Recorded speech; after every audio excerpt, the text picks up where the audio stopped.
দুঃখ পেলে কিছু কিছু মানুষের আর কোথাও যাওয়ার জায়গা থাকে না। কেননা দুঃখগুলো ঠিক তার আপন কিংবা কাছের মানুষগুলোই দেয়। আঘাত যখন খুব কাছের মানুষগুলোর কাছ থেকে আসে, নালিশ দেওয়ার মতো অবশিষ্ট আর কেউ থাকে না। মানুষ যার কাছে নালিশ দেবে, আঘাতটা ঠিক তার কাছ থেকেই আসে। জীবনে যত দুঃখ, কষ্ট এবং যন্ত্রণা, সব কিছু মানুষ তার কাছের মানুষগুলোর কাছ থেকেই পায়।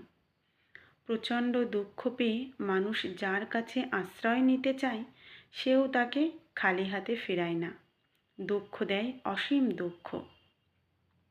মানুষ কখনো আর্থিক অভাব কিংবা সংকটের কারণে দুঃখ পায় না। মানুষ দুঃখ পায় সামান্য একটু ভালোবাসার আশায়, একটু গুরুত্ব পাওয়ার আশায়। নিজের অবস্থানে নিজেকে সুখী দেখতে চায় আপন বা কাছের মানুষগুলোর ভালোবাসা পেয়ে।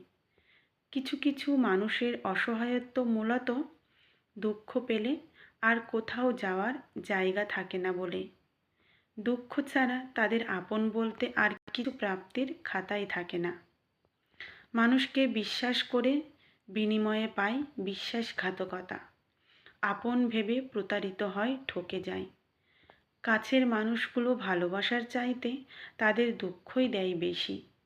আর দুঃখ পেয়ে আশ্রয় নেওয়ার মতো কোনো জায়গা অবশিষ্ট থাকে না। সব যন্ত্রণা সহ্য করে যায়, সহ্য করতে বাধ্য হয়।